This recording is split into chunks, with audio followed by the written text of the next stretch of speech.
स्वागत है आपका भी न्यूज नेशन में। मैं हूं आबिद हुसैन शेख। शिवानंद पाटिल ने की बड़ी घोषणाएं। अधिकार हमेशा नहीं रहता। आज पत्रकारों से बात करते हुए आरोग्य मंत्री शिवानंद पाटिल ने कहा कि जितने भी दिन मंत्री रहूंगा जनता की सेवा करूंगा। ऑपरेशन कमल के बारे में मुझे कोई परवाह नहीं है। हमारी सरकार 5 साल पूरे करेगी। ये सब मीडिया कह रही है। सरकार को कुछ भी नहीं होगा। अगर हाईकमान कहेगी तो आज ही इस्तीफा देने को तैयार हूं, कहा शिवानंद पाटिल ने।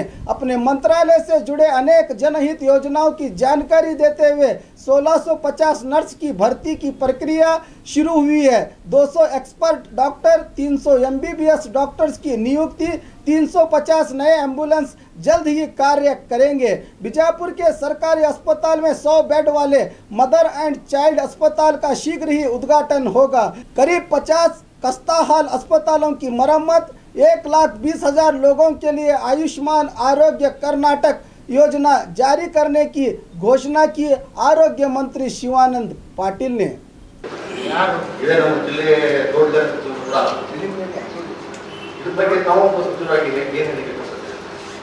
ಅವರನ್ನು ನನಗೆ ಅದರ ಜೊತೆ ಎಳೆಯಲಿಕ್ಕೆ ಹೋಗ್ಬೇಡ. ಆ ರೀತಿ ಅವ್ರು ಹೇಳಿದಾರೋ ಇಲ್ಲೋ ಅದು ನನಗೆ ಗೊತ್ತಿಲ್ಲ. ಬಟ್ ನಾವು ಆ ರೀತಿ ಯಾವುದೇ ಇದನ್ನ ಮಾಡಲಿಕ್ಕೆ ಅವಕಾಶನೇ ಕೊಟ್ಟಿಲ್ಲ. ಯಾಕೆಂದರೆ ಅವ್ರಿಗೆ ರೈತ ಆತ್ಮಹತ್ಯೆ ಮಾಡಿಕೊಂಡ್ರೆ ನ್ಯಾಯಯುತವಾಗಿ ಒಂದು ಕಮಿಟಿ ಇದೆ ಅಸಿಸ್ಟೆಂಟ್ ಕಮಿಷನರ್ ನೇತೃತ್ವದಲ್ಲಿ. ಪ್ರಿಲಿಮಿನರಿ ಎನ್ಕ್ವೈರಿ ಮಾಡಲೇಬೇಕಾಗ್ತದೆ, ಅವ್ರು ಮಾಡ್ತಾರೆ. ಮತ್ತು FSIL ರಿಪೋರ್ಟು ಮ್ಯಾಂಡೇಟ್ರಿ ಮಾಡಿದ್ದಾರೆ. ಈಗ ಮ್ಯಾಂಡೇಟ್ರಿ ಮಾಡಿದಾಗ ಅದು FSIL ರಿಪೋರ್ಟ್ ನಿಮ್ಗೆ ಗೊತ್ತದ, ಹೈದರಾಬಾದ್ಗೆ ಹೋಗಿ ಬರಬೇಕು.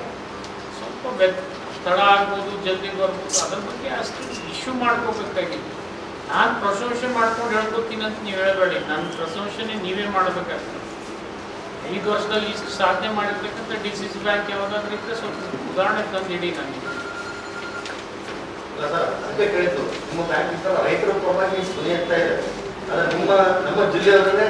ನಾನು ಸರ್ಕಾರದ ವಿಚಾರ ನಿಮ್ಗೆ ಹೇಳೋದ್ರಿಂದ ಈಗ ನಾನು ಬ್ಯಾಂಕಿನ ವಿಚಾರ ಮಾತನಾಡ್ತಾ ಇದ್ದೀನಿ. ಬ್ಯಾಂಕಿನ ಪ್ರಗತಿಯಲ್ಲಿ ಎಲ್ಲಾದರೂ ನ್ಯೂನ್ಯತೆ ಇದ್ದರೆ ಸ್ವಲ್ಪ ದಯಮಾಡಿ ನನ್ನ ಗಮನಕ್ಕೆ ತಂದೆ. ನಾನು 100% ರೆಕ್ಟಿಫೈ ಮಾಡ್ಕೊಳ್ತೀನಿ. ನಿಮ್ಮ ಸಲಹೆ ಕೂಡ ನಾನು ಸ್ವಾಗತ ಮಾಡ್ತೀನಿ. ಕೇವಲ 13 ಜನ ಅಧ್ಯಕ್ಷರು. ಈಗ ನಮ್ಮ ಅಧ್ಯಕ್ಷರು ಏನದಾರಲ್ಲ, ಇವರೇ ಸುಮಾರು 23 ವರ್ಷ ಕಾಲ ಅಧ್ಯಕ್ಷರು. ಇದು ಒಂದು ಮೇಲ್ಜವಾಬ್ದಾರಿ.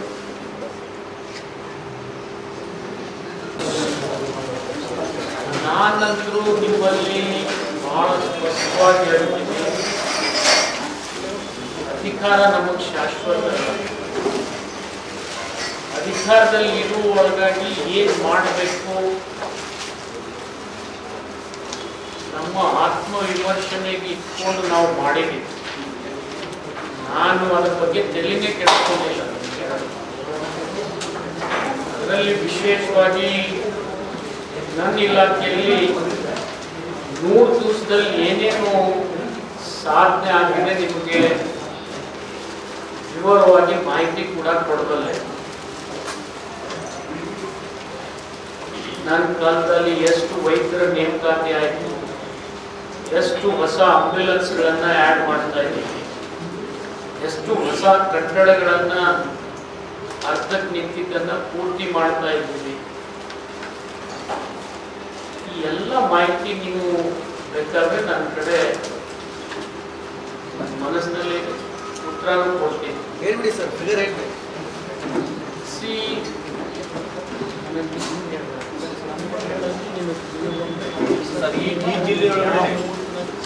ಈ ಜಿಲ್ಲೆಯೊಳಗಡೆ ವೈದ್ಯರು ಮತ್ತು ಏನೇನು ಕೊರತೆ ಇದೆ ಅನ್ನೋದು ಬಹಳ ದೊಡ್ಡ.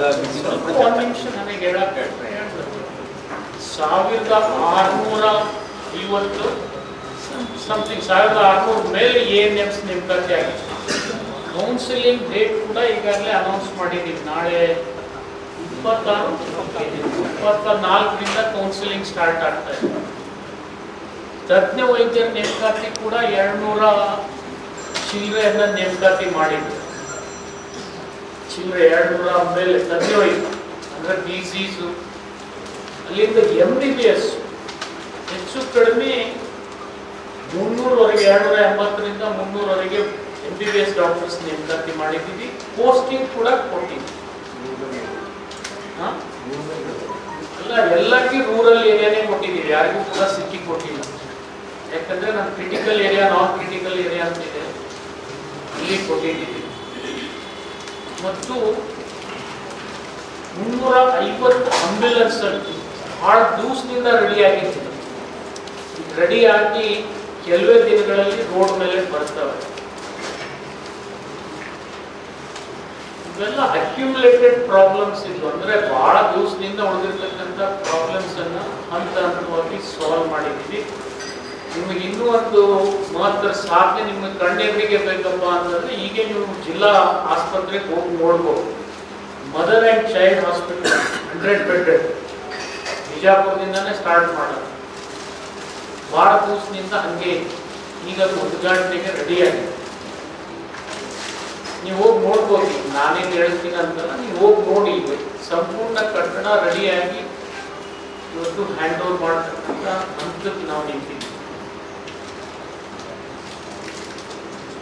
ಅದೇ ರೀತಿ ಬಾಗಲಕೋಟೆ MCH ಹಾಸ್ಪಿಟಲ್ ಎಷ್ಟೋ ದಿವಸ ನೆನಗುದ್ದಿತ್ತು, ಅದು ಕೂಡ 100 ಬೆಡ್ MCH ಹಾಸ್ಪಿಟಲ್ ರೆಡಿಯಾಗಿ ಹ್ಯಾಂಡ್ ಓವರ್ ಆಗ್ತದೆ. ರಾಜ್ಯದಲ್ಲಿ ಎಷ್ಟು ಕಟ್ಟಡಗಳು ಆಗ್ಬೇಕಾಗಿತ್ತು, ಆ ಕಟ್ಟಡಗಳು ಅದಕ್ಕೆ ನಿಂತಿದ್ದನ್ನ ಪೂರ್ತಿ ಮುಗಿಸಿರ್ತಕ್ಕಂಥ ಲಿಸ್ಟ್ ಅನ್ನ ನಾಳೆ ಅಕ್ಟೋಬರ್ 2ನೇ ತಾರೀಕಿಗೆ ಒಂದು ಜಾಹೀರಾತು ಕೊಡ್ತಾ ಇದ್ದೀವಿ. ಈ ರಾಜ್ಯದಲ್ಲಿ ಎಷ್ಟು ಕಂಪ್ಲೀಟ್ ಆಗಿದ್ದಾವೆ. ಎಲ್ಲ ಕಡೆ ಆರೋಗ್ಯ ಸಚಿವರಿಗೆ ಹೋಗಿ ಉದ್ಘಾಟನೆ ಮಾಡೋಕ್ಕಾಗೋದಿಲ್ಲ. ಆಯಾ ಕ್ಷೇತ್ರದ ಶಾಸಕರಿಗೆ ಮತ್ತು ಸಚಿವರಿಗೆ ನಾನು ಪತ್ರ ಬರೀತಾ ಇದ್ದೀನಿ. ಅಕ್ಟೋಬರ್ 2ಕ್ಕೆ ಆ ಎಲ್ಲ ಕಟ್ಟಡಗಳನ್ನ ಉದ್ಘಾಟನೆ ಮಾಡಿ ಹ್ಯಾಂಡ್ ಓವರ್ ಮಾಡಿ ಅಂತ. ಉದಾಹರಣೆಗೆ ನನ್ನ ಕ್ಷೇತ್ರದಲ್ಲಿ ಒಂದು ಕೋಲಾರದಲ್ಲಿ ಒಂದು PHC ತಾಲೂಕು ಆದ್ಮೇಲೆ ಅದನ್ನ ಅಪ್ಗ್ರೇಡ್ ಮಾಡಿ 30 ಬೆಡ್ MCH ಹಾಸ್ಪಿಟಲ್ ನ ಮಾಡಿದ್ದೀನಿ. ಅದು ಕಟ್ಟಡ ರೆಡಿ ಅದ, ಹೋಗಿ ನೋಡ್ಬೋದು. ಅದು ಹಾಗೆ ಬಿದ್ದಿತ್ತು. ಟೋಟಲ್ ಲಿಸ್ಟ್ ಮಾಡಿದ್ದೀನಿ. ಹೆಚ್ಚು ಕಡಿಮೆ 48ರಿಂದ 50 ಕಟ್ಟಡಗಳು ಉದ್ಘಾಟನೆ ಆಗ್ತಾ ಇಡೀ ರಾಜ್ಯದಲ್ಲಿ. ನಮ್ಮ ಜಿಲ್ಲೆಯಲ್ಲಿ ಹೇಳಿದ್ನಲ್ಲ, ಕೋಲಾರ ಆಗ್ತಾ ಇದೆ, ಬಿಜಾಪುರ 100 ಬೆಡ್ MCH ರೆಡಿ ಇದೆ, ನಾಳೆನೇ ಆಕ್ಯುಪೈ ಮಾಡ್ಬೋದು. ಅಷ್ಟೆಲ್ಲ ವ್ಯವಸ್ಥೆ, ಈವನ್ ಇನ್ಕ್ಲೂಡಿಂಗ್ ಮಟೀರಿಯಲ್ಸ್. ನಾನು ನಿಮ್ಗೆ ಹೇಳೋದಂದ್ರೆ ಕಾಟ್ಸ್, ಬೆಡ್ಸ್, ಅದಕ್ಕೇನು ಹ್ಯೂಮನ್ ರಿಸೋರ್ಸ್ ಎಲ್ಲ ರೆಡಿ. ನೀವು ಹೋಗಿ ನೋಡ್ಬೋದು ಬಿಜಾಪುರದಲ್ಲಿ. ನಾನೇ ನಿಮ್ಗೆ ಕರ್ಕೊಂಡು ಹೋಗಂದ್ರೆ ನಿಮ್ಗೆ ನಾನೇ ಒಂದು 5 ನಿಮಿಷ ಕರ್ಕೊಂಡು ಹೋಗ್ತೀರಂತೆ. ಎಲ್ಲ ಆಫೀಸರ್ ಎಲ್ಲ ಕರ್ಕೊಂಡು ಹೋಗ್ತೀರಾ ಸಿವಿಲ್ ಹಾಸ್ಪಿಟಲ್ಗೆ? ಹೋಗಿ ತೋರಿಸ್ಬಿಟ್ರೆ ಸುಮ್ಮನೆ ಅಂದ್ರೆ ಸ್ಯಾಂಪಲ್. ನಾನು ಬಾಗಲಕೋಟು ರೆಡಿ ಇದೆ ಅದೇ ಟೈಮ್ 100 ಬೆಡ್. ಜಿಲ್ಲಾಸ್ಪತ್ರೆ ಸ್ವಲ್ಪ ಒತ್ತುವರಿ ಆಗಿದೆ ಕಟ್ಟಡ ಒಳಗಡೆ. ನಾನು ನೋಡಿಲ್ಲ ನಾನು ನಿಮ್ಗೆ ನಿಜವಾಗಿ ಹೇಳ್ತೀನಿ. ಆದ್ರೆ ನನ್ನ ಟಾರ್ಗೆಟ್ ಏನಿತ್ತು, ಆ MCH bed 100 bed hospital hand over ಮಾಡಿದ್ದಾರೆ. ಜಾಗ ಏನಾಗಿತ್ತು, ಬಿಜಾಪುರದಲ್ಲಿ ಒಂದು ದಿವಸದಲ್ಲಿ 537 ಡಿಲಿವರೀಸ್ ಆಗಿದ್ದಾವೆ. That is highest. ನೀವು ಹೇಳ್ಬೇಕು, ಈಗ ಮೊನ್ನೆ ಒಂದು ದಿವಸದ ನೀವು ಫಿಗರ್ ನೀವು ಅಲ್ಲಿ ಓದಬೇಕಾದ್ರೆ DHO ಕೇಳಿದ್ರೆ ಕೊಡ್ತಾರೆ. ಹೈಯೆಸ್ಟ್ 537 ಡಿಲಿವರಿ ಒಂದು ದಿವಸ ಆಗಿದ್ದಾವೆ Bijapur civil hospital. That is record. ಅದಕ್ಕೆ ಇದನ್ನ ಪ್ರಯಾರಿಟಿ ಅಂತೇಳಿ ನಾನು 100 ಬೆಡ್ ಹಾಸ್ಪಿಟಲ್ ಅನ್ನ ಉದ್ಘಾಟನೆ ಮಾಡ್ಬೇಕಂತ ಹೇಳಿ ಈಗ ರೆಡಿ ಮಾಡಿದ್ದೀವಿ. ಬೇಕಾದ್ರೆ ಒಂದು 5 ನಿಮಿಷ ನೀವು ಹೋಗಿ ನೋಡ್ಬೋದು. ನಾನು ಮಾತ್ರ ಬರ್ತೀನಿ, ನಮ್ದೇ ನೋಡ್ಬೋದು. ಸೊ DNB CPSC ಕೋರ್ಸ್ ಮಾಡಿ ನಮ್ಮ ಇನ್ ಸರ್ವಿಸ್ MBBS ಡಾಕ್ಟರ್ಸ್ಗೆ PG ಮಾಡಲಿಕ್ಕೆ ಅವಕಾಶ ಕೊಟ್ಟಿದ್ದೀವಿ. PG ಮಾಡಿ 82 ಜನ ಈಗಾಗಲೇ ಸೇವೆಗೆ ಬಂದು ಹಾಜರಾಗಿದ್ದಾರೆ. ಸೊ ಇಲಾಖೆಯಲ್ಲಿ ಏನು ಕೆಲಸ ಆಗಬೇಕಾಗಿತ್ತು ಅದರಲ್ಲಿ ಯಾವುದೇ ಕೊರತೆ ಇಲ್ಲ, ಹಂತ ಹಂತವಾಗಿ ಆಗ್ತಾ ಇದೆ. ಜೊತೆಗೆ ಬಹಳ ದೊಡ್ಡ ಸಾಧನೆ ಏನಪ್ಪಾ ಅಂದರೆ, ಆರೋಗ್ಯ ಕರ್ನಾಟಕ ಆಯುಷ್ಮಾನ್ ಭಾರತ್ ಅನ್ನ ಬ್ಲೆಂಡ್ ಮಾಡಿ ಜನರಿಗೆ 1,20,00,000 ಕುಟುಂಬಗಳಿಗೆ 5 ಲಕ್ಷದ ಮಿತಿವರೆಗೆ ಅವ್ರಿಗೆ ಸಹಾಯ ಮಾಡಬೇಕಂತಕ್ಕಂಥದ್ದು ಕೇಂದ್ರ ಸರ್ಕಾರದ ಜೊತೆ ನಾವು ಸಂಘರ್ಷಕ್ಕೆ ಇಳಿದಿಲ್ಲ. ಅವರು ನಮ್ಮ ಜೊತೆ ಸಂಘರ್ಷಕ್ಕೆ ಇಳಿದಿಲ್ಲ. ನಾವು ಅವರ ಜೊತೆಗೆ ಸೇರಿಕೊಂಡು ಆಯುಷ್ಮಾನ್ ಭಾರತ್ ಆರೋಗ್ಯ ಕರ್ನಾಟಕ ಅಂತಕ್ಕಂಥ ಯೋಜನೆಯನ್ನು ಜಾರಿಗೆ ತರ್ತಾರೆ. 120 ಕುಟುಂಬಗಳ ಜನರಿಗೆ 1,20,00,000 ಕುಟುಂಬಗಳು, 4.5 ಕೋಟಿ ಜನ. ಮತ್ತು ಇವತ್ತು ಇನ್ನೊಂದೇನು, ಮೊದಲಲ್ಲಿ ಆರೋಗ್ಯ ಕರ್ನಾಟಕ ಕಾರ್ಡೇ ಬೇಕಂತಿಲ್ಲ, ಇತ್ತು, ಅದು ಇಲ್ಲ. ಇದು ಬರೀ ರೇಷನ್ ಕಾರ್ಡ್ ಇದ್ರೆ ಸಾಕು ನಿಮಗೆ ನಮ್ಮ ಎಂಪ್ಯಾನಲ್ಡ್ ಹಾಸ್ಪಿಟಲ್ಸ್ ನಾನು ನಿಮಗೆ ಸರ್ಕಾರಿ ಹಾಸ್ಪಿಟಲ್ಸು ಪ್ಲಸ್ 500 ಚಿಲ್ಲರೆ ಪ್ರೈವೇಟ್ ಹಾಸ್ಪಿಟಲ್ಸ್ ಇಲ್ಲಿ ಈ ವ್ಯವಸ್ಥೆಯನ್ನು ಜಾರಿಗೆ ತಂದಿದೆ. ಅದನ್ನು ಸ್ವಲ್ಪ ನೋಡ್ತೀನಿ, ಅದನ್ನು ಇನ್ಕ್ಲೂಡ್ ಮಾಡೋಕ್ಕೆ ಸಾಧ್ಯ ಆದಷ್ಟು ಪ್ರಯತ್ನ ಮಾಡ್ತೀನಿ. ಈಗ ಅಂದ್ರೆ ಸರ್ಕಾರದಲ್ಲಿ ನಿಮ್ದೊಂದೇ ಇಲಾಖೆ ಸಕ್ರಿಯವಾಗಿರೋದು, ಅದು ಬಹುತೇಕ ನೀವು ಹೇಳಬೇಕು, ನಾನು ಹೇಳೋದು ಅಲ್ಲ. ಬಾಕಿಯವರೆಲ್ಲ ಆ ಕಮಲ ಈ ಕಮಲ ದಳ ಕೈ ನಿಮಗ ಸ್ಪಷ್ಟವಾಗಿ ಹೇಳಿದೆ. ನಾನು ಎಷ್ಟು ದೂರ ಸಿಗ್ತೀನಿ ಅನ್ನೋದು ನನಗೆ ಚಿಂತೆ ಇಲ್ಲೇ ಇಲ್ಲ. ಮೊದಲು ಒಂದೇನೋ ಆಸೆ ಇತ್ತು ಮಂತ್ರಿ ಆಗ್ಬೇಕಂತ, ಅದು ಪೂರ್ತಿ ಆಗಿದೆ. ಅಂದ್ರೆ ಈಗ ಯಾರು ಕನ್ಫರ್ಮ್ ಇಲ್ಲ ಸರ್, ಈಗ ಕನ್ಫರ್ಮ್ ಇಲ್ಲ ನಿಮ್ಗೆ ಹಾಗಾದ್ರೆ ಏನು 5 ವರ್ಷ ಕನ್ಫರ್ಮ್ ಇಲ್ಲ. ಇಲ್ಲ, ಇನ್ನು 50 ವರ್ಷ ಇರ್ಬೋದು. ನಾ ಮಂತ್ರಿ ಆಗಿರ್ಬೇಕನ್ನೋ ಆಸೆ ನನಗಿಲ್ಲ. ಗೌರ್ಮೆಂಟ್ ನೀವು ಬೇಕಾದ್ರೆ 5 ವರ್ಷದ ತನಕ ನೀವು ಹಿಂಗೆ ಹೇಳ್ಕೊತ ಹೋಗಿ, ನಾವು ಹಿಂಗೆ ಇರ್ತೀವಿ. ಸರ್ ಸೆಪ್ಟೆಂಬರ್ ನೋಡೋಣ. ಯಾಕೆ ಈಗ ನೋಡಿ, ನೀವು ಈ ತಿಂಗಳಿನಲ್ಲಿ ಕೆಲವು ಪತ್ರಕರ್ತರು ಬರೋದ್ರಿ, ನಾಳೆ ಬೀಳ್ತದೆ, ನಾಡ್ದು ಬೀಳ್ತದೆ, ಅದೇನು ಬೀಳೋದು ನೀವು ಅನ್ನೋದು ಬಿಡೋದ್ರಿ. ಮತ್ತೆ ನಾವೇನು ಉತ್ತರ ಹೇಳೋಣ? Medical college government medical college ಈಗಲೂ ಇದೆ, ಈಗಲೂ ಇದೆ. ಸೌರ ಜಿಲ್ಲೆಗೆ ಕೊಡುಗೆ ಆಗ್ತದೆ ನಿಮ್ಮ ಪರಿಣಾಮ. ನಾನು ಪ್ರಯತ್ನ ಮಾಡ್ತಾ ಇದ್ದೀನಿ. ಕೊಡಬೇಕಾದಂಥ ಅರ್ಹತೆ ಬರ್ಬೇಕಂತೇಳಿ ಬಿಜಾಪುರ್ಗೆ ಆಂಕಾಲಜಿ, ಟ್ರೋಮಾ ಸೆಂಟರು ಮತ್ತು ಕಾರ್ಡಿಯಾಕ್ ಸೆಂಟರ್ ಮಾಡ್ಬೇಕಂತೇಳಿ ಬಜೆಟ್ ಸ್ಪೀಚ್ನಲ್ಲಿ ಅನೌನ್ಸ್ ಮಾಡಿಸಿದ್ದೀನಿ. ದುಡ್ಡಿನ ಕೊಟ್ಟಿಲ್ಲ ನನಗೆ. ಎಷ್ಟು ಕೊಡ್ತಾರೆ ನೋಡ್ಕೊಂಡು ನಿಮಗೆ ಅನೌನ್ಸ್ ಮಾಡ್ತೀನಿ. ನಮ್ಮಲ್ಲಿ 108 ಪೇಷಂಟ್ಗೆ ಎಲ್ಲಿ ತೊಗೊಂಡೋಗ್ತಾರೆ, ಯಾವ ಹಾಸ್ಪಿಟಲ್ ತೊಗೊಂಡೋಗ್ಬೇಕು ಅನ್ನೋ ಹ್ಯಾರಾಸ್ಮೆಂಟ್ ಆಗ್ತದೆ. ಇಲ್ಲ, ಅದು ಕಂಪ್ಲೇಂಟ್ ಕೊಟ್ಟರೆ DSಗಳು ಕೂಡ ಕ್ರಮ ಕೈಗೊಳ್ತಾ ಇಲ್ಲ. ಇಲ್ಲ, ಅದರಲ್ಲಿ ನಿಮಗೆ ಹೇಳ್ಬೇಕಂದ್ರೆ 108 ಬಗ್ಗೆ ಕಂಪ್ಲೇಂಟ್ ಇರೋದು ನಿಜ. ನಾವು ಇವ್ಯಾಲ್ಯೂಯೇಷನ್ ಮಾಡಿದ್ದೀವಿ. ಟೆಂಡರನ್ನು ಕರಿಬೇಕು, ಅವ್ರನ್ನ ಟರ್ಮಿನೇಟ್ ಮಾಡಬೇಕು ಅಂತೇಳಿ ಒಂದು ನಿರ್ಣಯ ಮಾಡಿದ್ದೀವಿ. ಮತ್ತು ಹೊಸದಾಗಿ ಇಲ್ಲಿ ಇನ್ನೊಂದು ಏನು ಸಮಸ್ಯೆ ಅಂದರೆ, ಇಡೀ ದೇಶದೊಳಗೆ 3 ಜನ 108ನಲ್ಲಿ ಎಲಿಜಿಬಲ್ ಇದ್ದಾರೆ, ಬೇರೆಯವರಿಲ್ಲ. ಅದನ್ನು ಇವ್ಯಾಲ್ಯೂಯೇಷನ್ ಮಾಡಿ, ಬಟ್ ಅವನು ಕೂಡ ಈ ಹೊಸ ಟೆಂಡರ್ ಆದಮೇಲೆ ನಾವು ಅನೇಕ ಮಾರ್ಗಸೂಚಿಗಳನ್ನು ಹಾಕ್ತಾ ಇದ್ದೀವಿ. ಈ ಓಲೋ ಮತ್ತು ಊಬರ್ದವ್ರು ಹೇಗೆ ಯಾವ ಗಾಡಿ ಎಲ್ಲಿ ಹೋಗ್ತದೆ, ಎಷ್ಟು ಗಂಟೆಗೆ ಹೋಯ್ತು, ಎಷ್ಟು ಮಿನಿಟಿಗೆ ಹೋಯ್ತು, ಎಷ್ಟು ಕಿಲೋಮೀಟರ್ ಹೋಯ್ತು ಅಂತಕ್ಕಂಥದ್ದು ನಮ್ಮ ಕಂಟ್ರೋಲ್ ರೂಮ್ಗೆ ಇನ್ಫಾರ್ಮೇಷನ್ ಬರಬೇಕು. ಜೊತೆಗೆ ಎಲ್ಲಿ ಹೋಯ್ತದೋ ಇನ್ಫಾರ್ಮೇಷನ್ ಬರಬೇಕು ಅಂತ ಒಂದು ಸಾಫ್ಟ್ವೇರ್ನ ಅಳವಡಿಸ್ತಕ್ಕಂಥ ಒಂದು ಪ್ರಕ್ರಿಯೆ ಈಗಾಗಲೇ ಜಾರಿಯಲ್ಲಿದೆ. GPS ಎನೇಬಲ್ಡ್ ಮಾಡ್ತಾ ಇದ್ದೀರಾ? ಹಾಂ ಮಾಡ್ತಾ ಇದ್ದೀವಿ. ಮಾಡಿ ಅಳವಡಿಸಿ ಇನ್ಮೇಲೆ ಹೊಸ ಟೆಂಡರ್ ಕರಿತೀವಿ. ಸರ್, ಈ September 1st ವೀಕ್ ಬರ ಇದಾಯ್ತು. ಯಾವಾಗ ನೀರು ಖಾಲಿ ಆಗ್ತಾ ಇದೆ. ಹೇಗೆ ಅಂತ ಈಗಾಗಲೇ ನೋಡಿ ಸರ್, ಒಂದು ಅವ್ರು ಬರಬಾರ್ದು ಅನ್ನುವಂಥ ಆಸೆ ಇರಲಿಲ್ಲ. ಅವ್ರು ಹುಬ್ಬಳ್ಳಿಗೆ ಬಂದು ಅಕಸ್ಮಾತ್ ಹವಾಮಾನ ವೈಪರೀತ್ಯ ಅವತ್ತು ಆಗದೆ ಹೋಗಿದ್ರೆ ಖಂಡಿತ ಬಾಗಿನ ಅರ್ಪಣೆ ಮುಗಿದು ಹೋಗ್ತಿತ್ತು. ಸರಿ, ಗುಲ್ಬರ್ಗಕ್ಕೆ ಬಂದು ಹೋದ್ರು, ಆಮೇಲೆ ಬಂದು ಇಲ್ಲ, ನಾನು ಹೇಳೋದೇನಂದ್ರೆ, ಈಗೇನಾಯ್ತು, ಅವ್ರು ಬಂದು ಹೋದ್ಮೇಲೆ ಮಳೆ ನಿಂತೋಯ್ತು. ಮತ್ತು ನಮ್ಮ ರೈತರ ಬೇಡಿಕೆ ಏನಿತ್ತು ಅಂದರೆ, ಡ್ಯಾಮ್ನಲ್ಲಿ ಈ ಸರ್ತಿ ನೀರಿದೆ, ವಾರಬಂದಿ ಮಾಡಬೇಡಿ ಅಂತೇಳಿ ಭಾಳ ವಿನಂತಿ ಮಾಡಿಕೊಂಡ್ರು. ಮತ್ತು 15 ದಿವಸ ಮೊದಲು ನಾವು ನೀರು ಬಿಟ್ವಿ. ಈ ಸರ್ತಿ ಪ್ರತಿ ಸರ್ತಿ ಮುಂಗಾರಿ ಹಂಗಾಮಿಗೆ ಸ್ವಲ್ಪ ತಡ ಮಾಡಿ ನೀರು ಬಿಡ್ತಿದ್ವಿ. ಈ ಸರ್ತಿ 15 ದಿವಸ ಮೊದಲೇ ನಾವು ನೀರು ಬಿಟ್ವಿ. ಹೆಚ್ಚು ಕಡಿಮೆ ಅವ್ರು ಪೀಕ್ ತಕ್ಕೊಳ್ಳುವಂಥ ಹಂತಕ್ಕಿದ್ದಾರೆ. ಈ ಮಂತ್ ಕೊನೆಯವರೆಗೆ ನಾವು ನೀರು ಕೊಟ್ಟರೆ ಸಂಪೂರ್ಣ ನಮ್ಮ ಕಮಾಂಡ್ ಏರಿಯಾದವ್ರಿಗೆ ನೀರು ಕೊಟ್ಟಂಗೆ ಆಗ್ತದೆ ಈ ಸರ್ತಿ. ಸೊ ಇದ್ರ ನಂತರ ಪುನಃ ಮುಂಗಾರಿ ಮುಗಿದ ಮೇಲೆ ಹಿಂಗಾರಿ ನಿರ್ಣಯ ನಾವು ಮಾಡ್ತೀವಿ. ಯಾಕಂದರೆ ಬರಗಾಲ ಇದೇ ಥರ ನಿರಂತರವಾಗಿ ಮುಂದುವರೆದ್ರೆ ಮುಂಗಾರಿ ಕಂಪ್ಲೀಟ್ ಆದಮೇಲೆ ಪುನಃ ಏನು ICC ಮೀಟಿಂಗ್ ಒಂದು ನಿರ್ಣಯ. CM ಈಗ ನೋಡಿ, CM ಬಾಗಿನ ಅರ್ಪಣೆಗೆ ಏನು ಬರಬೇಕಾದಂಥ ಅವಶ್ಯಕತೆ ಅವಾಗಿತ್ತು. ಅವತ್ತೇ ಮಾಡಿದರೆ ಒಂದು ಸ್ವಲ್ಪ ಚೆನ್ನಾಗಿತ್ತು. ಯಾಕಂದರೆ ಡ್ಯಾಮ್ ಓವರ್ಫ್ಲೋ ಆಗ್ತಾ ಇದೆ. ಈಗ ಮಳೆ ಅವ್ರು ಬರೋದು ಅಕಸ್ಮಾತ್ ನಿಂತು ಹೋದ್ಮೇಲೆ ಮಳೆನೂ ನಿಂತೋಯ್ತು. ಇವತ್ತು ನಿಮ್ಗೆ ಬರೋದ್ರೆ ನೀವೇ ನೀವು ಮಾಡಲಿಲ್ಲ. ನಾನು ಮಾಡ್ತೀವಿ, ನಾನು ಮಾಡಬೇಕು ಅವ್ರು ಮಾಡಬೇಕು ಅನ್ನೋ ವ್ಯತ್ಯಾಸ ಅಲ್ಲ. ನೀವು ನಾವು ಎಲ್ಲರ ಮುಂದೆ ಅವರೇ ಬರಲಿ ಅನ್ನೋದು ಒಂದು ನಿರ್ಣಯ ಮಾಡಿದ್ವಿ. ಅವ್ರು ಬರಾಕು ಒಪ್ಪಿದ್ರು. ನಿಮ್ಗೆ ಗೊತ್ತಿದೆ, 2.5 ತಾಸು ಈ ವೆಂಟೇಟಿಂಗ್ ಹೋಗಿ. ಆದರೆ ದುರ್ದೈವದಿಂದ ಪೈಲಟ್ ಅಲೌ ಮಾಡದೇ ಇರೋದ್ರಿಂದ ಅವ್ರು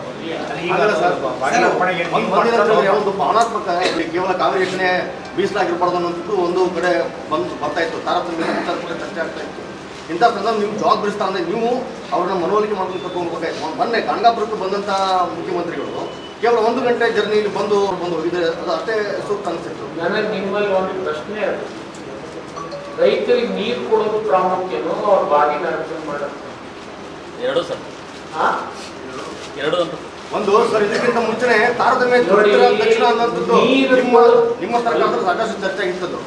ನೋಡಿ, ಚರ್ಚೆ ಆಗಿದ್ದಕ್ಕೆ ನಾವು ಅವರಿಗೆ ವಿನಂತಿ ಮಾಡ್ಕೊಂಡ್ವಿ.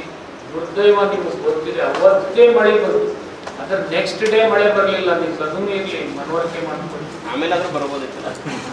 ಬರ್ಬೋದು, ನಾನು ಇಲ್ಲ ಅಂತ ಹೇಳಿಲ್ಲ. ಈಗಲೂ ಬರ್ಲಿಕ್ಕೆ ನಾವು ವಿನಂತಿ ಮಾಡ್ಕೊಳ್ತೀನಿ, ಏನು ದೊಡ್ಡಾಗೋದಿಲ್ಲ. ಆದ್ರೆ ನಮ್ಮ ಉದ್ದೇಶ ಏನಿತ್ತು, ರೈತರ ಹೊಲಗಳಿಗೆ ನೀರು ಹೋಗ್ಬೇಕು, ಮುಂಗಾರಿ ಪೀಕ್ ಬರಬೇಕು, ಅಟ್ಲೀಸ್ಟ್ ಕಮಾಂಡ್ ಏರಿಯಾ. ನಿಮ್ಗೆ ಹೇಳ್ಬೇಕಾದ್ರೆ ಎಲ್ಲಿ ನೀರಾವರಿ ಕ್ಷೇತ್ರ ಇಲ್ಲ ಅಲ್ಲಿ ಪಾಪ ರೈತರಿಗೆ ಕಷ್ಟ ಇದೆ. ಯಾರು ಈಗಾಗಲೇ ನೀರಾವರಿ ಕ್ಷೇತ್ರದಲ್ಲಿ ಬಿತ್ತನೆ ಮಾಡಿದ್ದಾರೆ ಅವ್ರ ಸಂಪೂರ್ಣ ಫಸಲನ್ನ ತೆಗಿತಕ್ಕಂಥ ವ್ಯವಸ್ಥೆ ಬರ್ಬೋದು.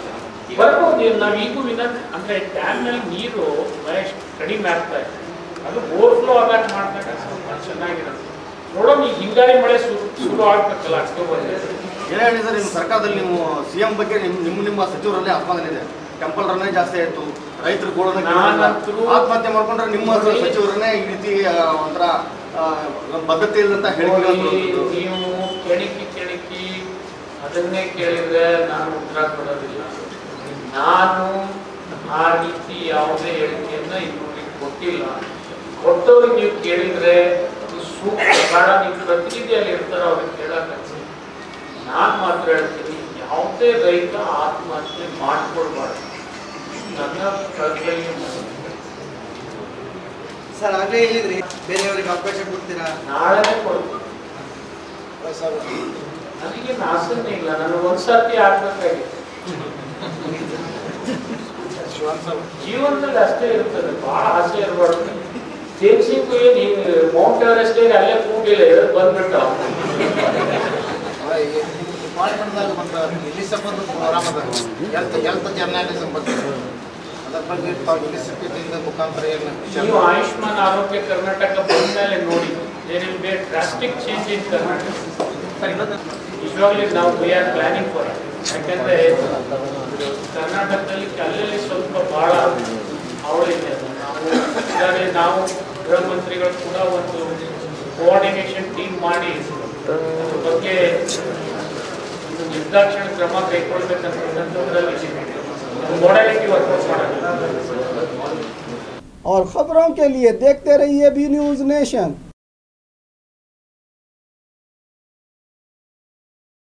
न्यूज़ नेशन के लेटेस्ट न्यूज़ों को अपने मोबाइल में देखने के लिए यूट्यूब में बी न्यूज़ नेशन के चैनल के सब्सक्राइब आइकॉन को दबाएं और फिर बेल आइकॉन को दबाने पर आप लेटेस्ट न्यूज़ों को देख सकते हैं।